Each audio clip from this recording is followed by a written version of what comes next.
Uy, sayang. Balo.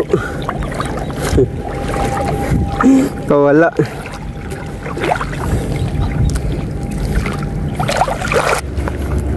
Alright. Sa biki muna tayo mga kuys. Walang nakagat sa lure. So ang ginamit kong rattler, yung popper ko. Ito.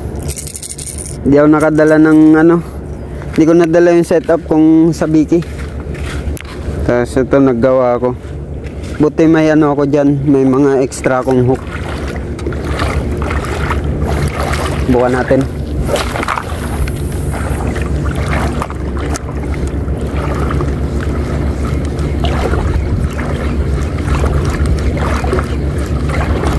Punta tayo doon banda kasi low tide naman, mababaw pa yan.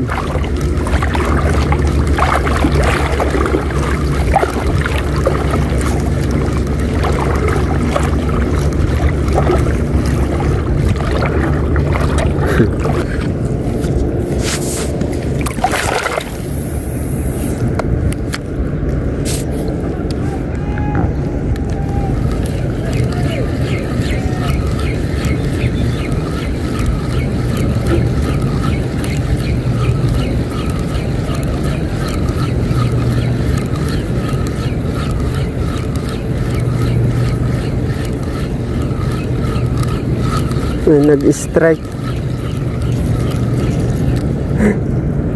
Nag-strike. Kaso yung popper ang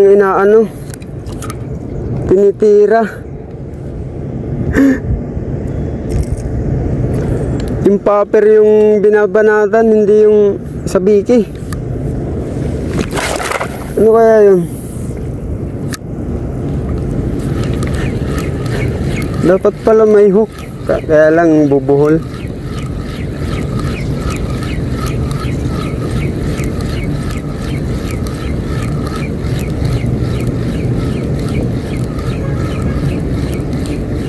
Dalawang beses niya ni-strike. Huli sana kung may hook.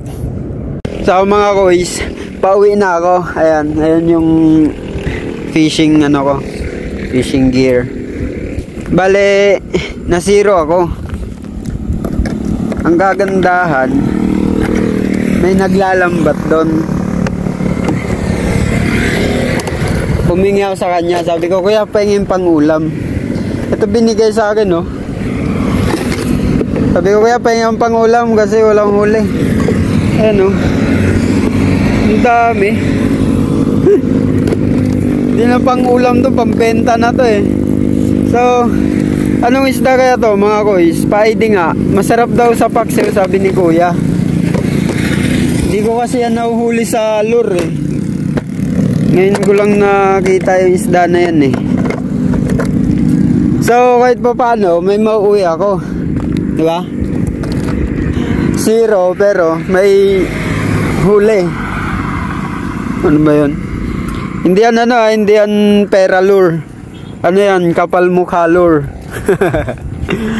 So yun lang mga kuys. Paide naman kung ano isda yun. Right.